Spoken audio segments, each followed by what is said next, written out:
Screening test వల్ల advantages ఏంటి doctor? డెఫినెట్గా స్క్రీనింగ్ వల్ల మన చేతికి తగలనటువంటి బ్రెస్ట్ గడ్డలను కూడా ఈ మ్యామోగ్రఫీ ద్వారా మనం ఎర్లీగా ఐడెంటిఫై చేయొచ్చు. ఒకటి.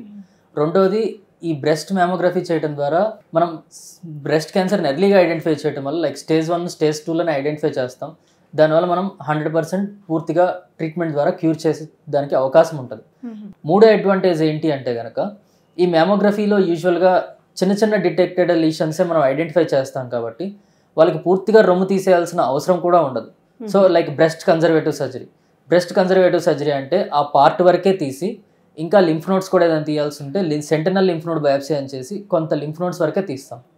సో దీనివల్ల ఆ మహిళకి ఒక మంచి కాంటెంట్గా ఒక బ్రెస్ట్ ఉండటం ద్వారా మనం పూర్తిగా బ్రెస్ట్ తీయకుండా కొంత పార్టే తీస్తాం కాబట్టి కాస్మెటిక్గాను ఉంటుంది, వాళ్ళు కాంటెంట్గా బయట తిరగటానికి కూడా చాలా బాగుంటుంది వాళ్ళకి. డాక్టర్, ఈ సర్వైకల్ క్యాన్సర్కి స్క్రీనింగ్ ఏమైనా ఉంటుందా లేదా ఏమైనా వ్యాక్సిన్లో ట్రీట్మెంట్ ఉంటుందా?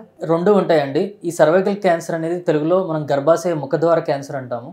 సో ఇది యూజువల్గా హెచ్పివి అనే వైరస్ రిలేటెడ్గా మనకి క్యాన్సర్ వస్తుంది. సో దీన్ని మనం ఎర్లీగానే స్క్రీనింగ్ ద్వారా ఐడెంటిఫై చేయొచ్చు.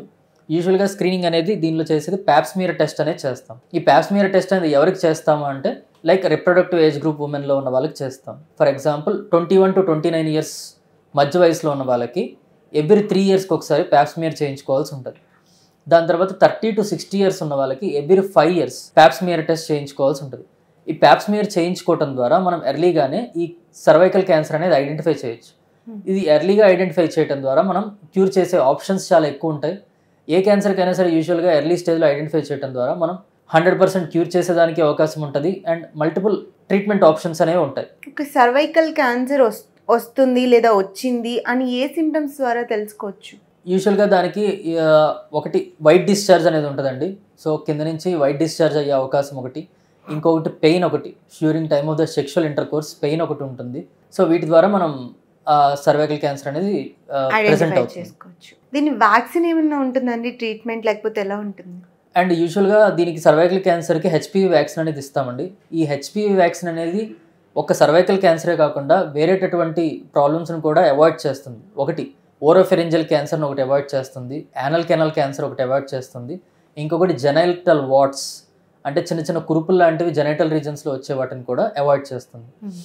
సో ఈ హెచ్పివి వ్యాక్సిన్ అనేది ఎవరికి చేస్తాము అంటే యూజువల్గా సెక్షువల్ ఇంటర్కోర్స్ చేయకుండా ముందు ఉన్న వాళ్ళకి యూజువల్గా హెచ్పివి వ్యాక్సిన్ అనేది వేయటం ద్వారా ఎఫెక్టివ్నెస్ ఉంటుంది. సో యూజువల్గా మనకి గైడ్ లైన్స్ అవే ఉన్నాయి హెచ్పివి వ్యాక్సిన్ ఎవరికి ఇవ్వాలనేది. సో యూజువల్గా బాయ్స్ అండ్ గర్ల్స్, ఇది ఒక్క ఫీమేల్స్కి మాత్రమే కాదు, అమ్మాయిలకి మాత్రమే కాదు, అబ్బాయిలకి అమ్మాయిలకి ఇద్దరికీ ఇవ్వాలి. సో యూజువల్గా 9 to 14 ఇయర్స్ వయసులో ఉన్నటువంటి పిల్లలకి, బోత్ గర్ల్స్ అండ్ బాయ్స్కి 9 to 14 ఇయర్స్ ఉన్న మధ్యలో వయస్కు వారికి 2 డోసెస్ ఇస్తాం యూజువల్గా. అదే 15 ఏళ్ళు పైబడిన వాళ్ళకైతే కనుక 3 డోసెస్లో హెచ్పివి వ్యాక్సిన్ అనేది ఇస్తాం. సో ఈ వ్యాక్సిన్ ఇవ్వటం ద్వారా మనం సర్వైకల్ క్యాన్సర్ రిస్క్ అనేది, మిగతా genital warts, oropharyngeal cancer, anal canal cancer risk అనేది కూడా మనం తగ్గించుకోవచ్చు. Okay, right. Thank you.